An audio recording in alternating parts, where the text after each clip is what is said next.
اللہ الرحمن الرحیم۔ اسامہ بھائی نے اور باقی حضرات نے تو تعارف کر دیا کہ آج ہماری سٹریم کا جو موضوع ہے وہ ہے وجود خدا پر منطقی اور فلسفیانہ گفتگو۔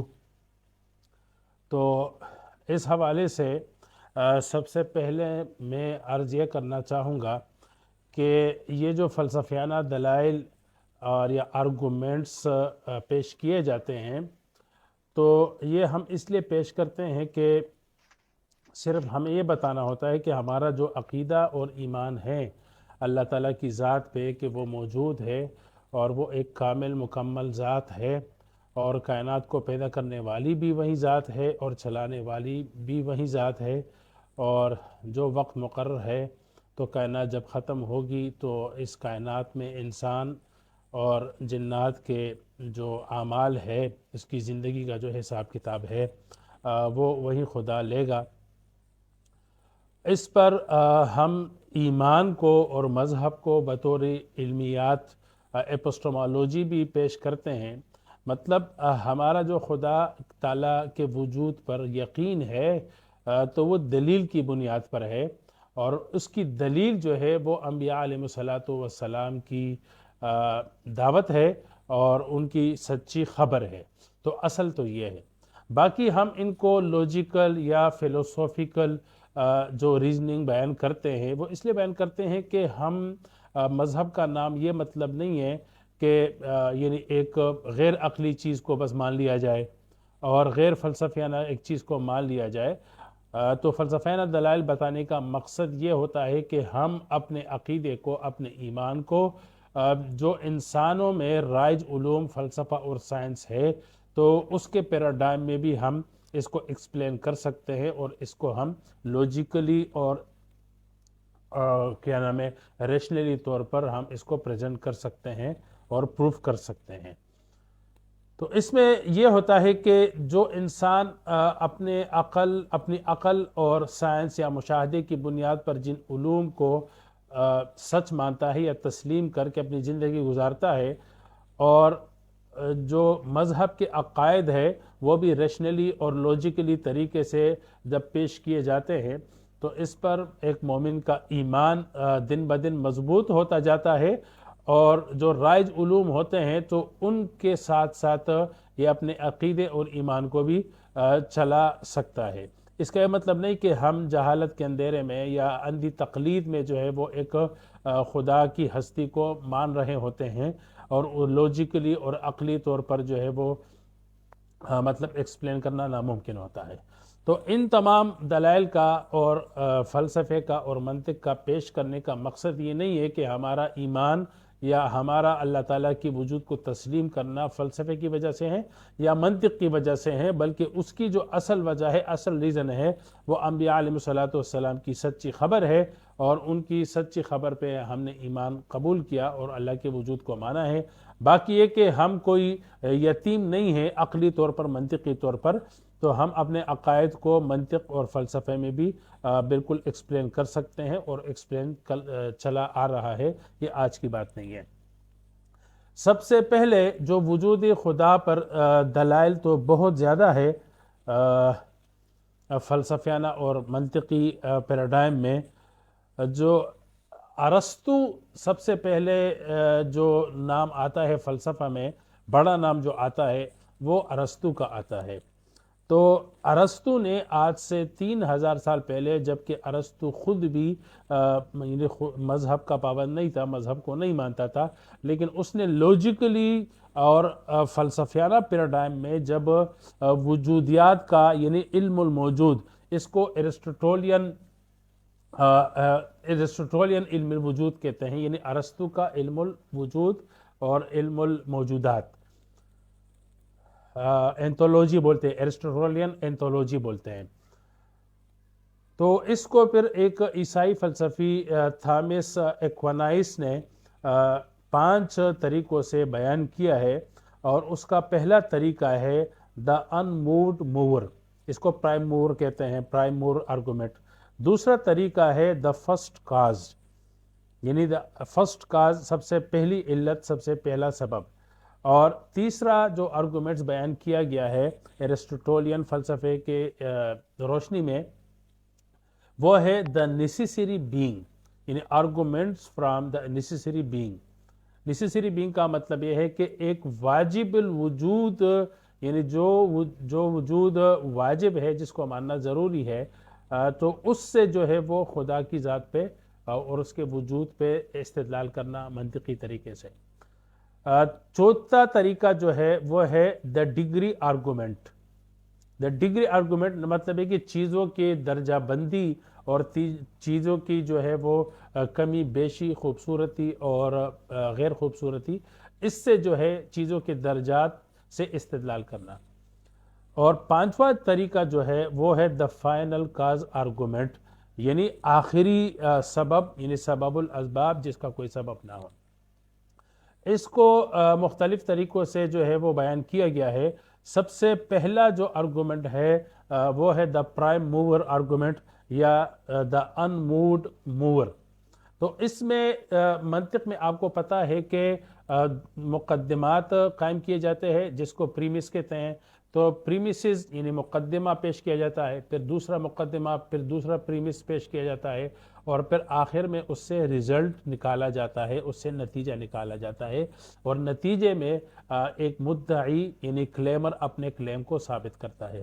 تو اسی طریقے سے آپ کے سامنے ہے، سب سے پہلا پریمس ہے وہ کہ thing in the world are in motion. ہم دنیا میں جتنی بھی چیزیں دیکھتے ہیں تو وہ موشن میں ہے، یعنی وہ حرکت میں ہے، تو ہر چیز متحرک ہے۔ اور پھر دوسرا پریمس ہے something can only be caused to move by a mover۔ ہر متحرک کے پیچھے، ہر حرکت کرنے والی چیز کے پیچھے ایک محرک ضرور ہوتا ہے، یعنی جس کو وہ حرکت دے رہا ہوتا ہے۔ جس طرح کی گاڑی ہے، تو جب ہم گاڑی چلا رہے ہوتے ہیں تو گاڑی آگے چل رہی ہوتی ہے، حرکت کر رہی ہوتی ہے، تو اس کے پیچھے ایک موور ہوتا ہے اور وہ انجن ہوتا ہے، اور پھر اس انجن کو حرکت دینے والی چیز بھی وہ پیٹرول اور فیول ہوتا ہے، مطلب انرجی ہوتی ہے۔ تو کائنات کے اندر جتنی بھی چیزیں ہیں وہ ہمیں حرکت کرتی ہوئی نظر آتی ہے، اور کسی بھی حرکت کرتی ہوئی چیز متحرک کے پیچھے محرک کا ہونا ضروری ہے، موور کا ہونا ضروری ہے۔ اس کا لازمی نتیجہ یہ نکلتا ہے کہ therefore everything in the world must be moved by an unmoved، کہ کائنات کے اندر جتنی بھی چیزیں متحرک ہے تو اس کے پیچھے ایک ایسا محرک ہونا ضروری ہے جو خود متحرک نہ ہو، اس لیے کہ اگر وہ بھی متحرک ہو تو پھر اس کے لیے محرک ہونا ضروری ہے۔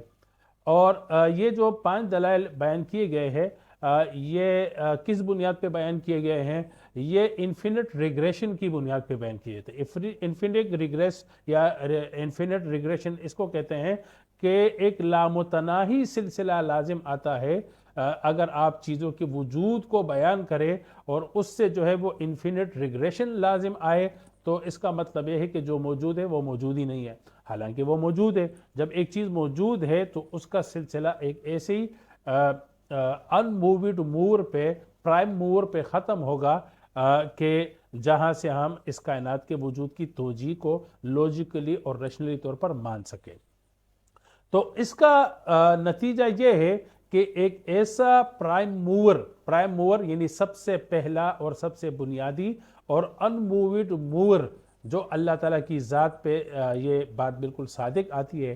اچھا، ایک بات یہ میں نے جس طرح عرض کی ہے کہ ہم اللہ تعالیٰ کی ذات کی جو معرفت ہے وہ تو انبیاء علیہ السلام کی دعوت سے ہے، اور انبیاء کی سچائی ہمارے لیے دلیل ہے، اس لیے کہ ہر سچی خبر دلیل ہوتی ہے، دنیا میں یہ قاعدہ ہے۔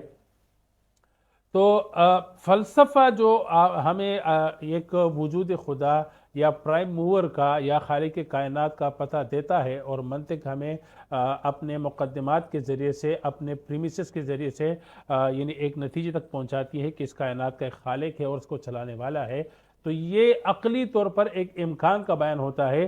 فلسفہ اور منطق خدا کی ذات اور اس کی جو صفات ہے وہ بیان نہیں کر سکتا۔ تو جب ایک چیز لوجیکلی طور پر ثابت ہے تو پھر اس کی معرفت جو ہے وہ پھر مذہب سے ہوگی۔ بہرحال یہ الگ بات ہے، یہ ایک وضاحت کرنی تھی۔ یہ تھی پہلی دلیل۔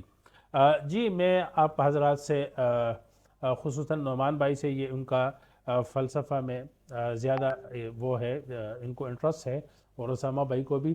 تو اس پر اگر آپ کوئی ان کی طرف سے آرگومنٹ یا اس پہ جو ہے وہ اعتراض یا سوال کرنا چاہے تو کر سکتے ہیں، پھر آگے ہم چلتے ہیں.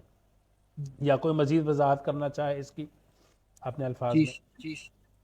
جی شکریہ مفتی صاحب موقع دینے کے لیے. جی ان کے میرے پاس کچھ مائک ایکو آ رہی ہے شاید. جی یہ جابر بھائی اگر میوٹ کریں نا تو اکثر ان کے مائک سے یہ چیز آتی ہے. جی جی جی شاید آپ سے اگر آپ 2 منٹ میوٹ کر لیں میں اپنا سوال پیش کرتا ہوں، اس کے بعد آپ جواب فرما دیں. جی تو کچھ اعتراضات ہوتے ہیں اس جی جی شاہ صاحب کچھ آرگومنٹس ہیں میرے سامنے، ان کے جو اعتراضات ہوتے ہیں اس پرائم موور آرگومنٹ یا ایکوینس کے جو 5 یہ آرگومنٹس ہیں، تو میں ان میں سے ایک ایک کر کے آپ کے سامنے پیش رکھ کرتا ہوں.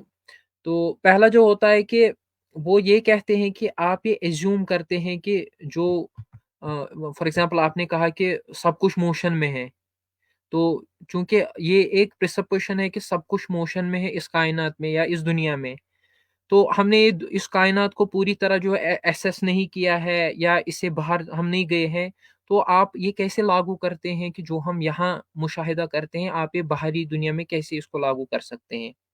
یہ پہلا اعتراض ہوتا ہے حضرت. جی اس کا جواب ہو جائے.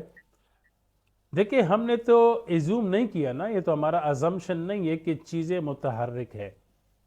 اور یہ بات کہنا کہ کائنات کو ابھی تک ہم نے جو ہے ٹوٹلی 100% آبزرو نہیں کیا، تو ہم کیسے کہہ سکتے ہیں کہ پوری کی پوری کائنات جو ہے وہ یعنی موشن میں ہے. بھائی دیکھیں منطق میں جو استدلال کیا جاتا ہے، جو آپ کے سامنے موجود ہے، جو آپ کے سامنے ہے، تو اس کی صفات کو اور اس کی ایبیلیٹیز کوالٹیز کو دیکھ کر آپ ایک قیاس کرتے ہیں اور ایک نتیجہ نکالتے ہیں. تو اب تک کے کائنات میں جو چیز آبزرویشن ہو چکی ہیں، جتنی بھی چیزیں ہیں، چاہے وہ زمین کے اندر پائی جانے والی چیزیں ہیں یا کوسموس کے اندر جتنی بھی چیزیں ہیں، پلینٹس ہے، سٹارز ہے، گلیکسیز ہے، جتنی بھی ہے، تو سب کے سب موشن میں ہے. اور یہ ہم نے ایزیوم نہیں کیا، کسی مذہب نے ارسطو کو یہ مشورہ نہیں دیا تھا، بلکہ دا پرائم موور جو ہے یہ ارسطو کا، جو کہ خود خدا کے وجود پر یقین نہیں رکھتا تھا، تو انہوں نے کائنات کی توجیہ یہ کی. انہوں نے مذہبی تاٹ سے نہیں کیا کہ مذہبی تاٹ پہ جو ہے نا انہوں نے ایک ایزیوم کیا یا ازمپشن قائم کیا اور کہا کہ ہر چیز متحرک ہے. تو بھائی ہمیں ایک ایسی چیز بتا دے کائنات کے اندر جو متحرک نہیں ہے. ہاں اگر کائنات میں مزید تحقیق ہوگی تو پھر دیکھا جائے گا کہ آیا وہ چیزیں جو ہے وہ موشن میں ہے یا نہیں ہے. دوسری بات یہ ہے کہ دیکھیں اس کے لیے ارسطو نے جو ہے وہ لاز آف موشن، یہ تو میں نے بہت زیادہ مختصر طریقے سے یہاں پر دا پرائم مور آرگومنٹ بیان کیا تاکہ سمجھنے والوں کو آسانی ہو جائے. ورنہ اگر فلسفے میں ہم ارسطو کے فلسفے کو کھول دیں تو دی پرائم موور آرگومنٹ ارسطو نے ایسے نہیں کیا کہ چیزیں متحرک ہے تو ہر چیز کے لیے محرک چاہیے، موور چاہیے، تو لہٰذا پوری کائنات کے لیے جو ہے وہ ان مووڈ موور ہوگا، پرائم موور ہوگا. ایسے نہیں، بلکہ اس کے لیے انہوں نے دا لاز آف موشن یعنی قوانین حرکت کو ایک باقاعدہ طور پر ایک فلسفہ قائم کیا اور اس میں اس کو بیان کیا گیا. ٹھیک ہے، وہ بھی میرے سامنے ہیں، لیکن یہ کہ چونکہ ہم مختصر انداز میں یہاں پر اس چیز کو لانا چاہتے ہیں تاکہ سننے والے بھی سمجھ جائیں. اگر فلسفیانہ بحث میں ہم جائیں اور اور ہم پرائم مور کو مزید ایکسپلین کریں فلسفے کے زبان میں، خصوصاً ارسطو کے زبان میں، چونکہ یہ دلیل ارسطو کی ہے، یہ مقدمات ہی ارسطو کی ہے، تو ہم اگر لاز آف موشن کو یہاں پہ کھول دیں تو بات بہت دور ہو جائے گی اور پوری رات اس پہ جو ہے نا وہ لگ سکتی ہے. جی مفتی صاحب بہت بہت شکریہ اس جواب کے لیے. تو مجھے لگتا ہے آپ اپنا آرگیومنٹ جو ہے، جو آپ کے 5 آرگیومنٹس ہیں ان کو آپ کمپلیٹ کریں، اس کے بعد میرے پاس ایگریگیٹ جو ہے مطلب کہ ایگریگیٹ سوالات ہوں گے پھر انشاءاللہ. تو مجھے لگتا ہے آپ پورا جو ہے اپنا پیش کریں.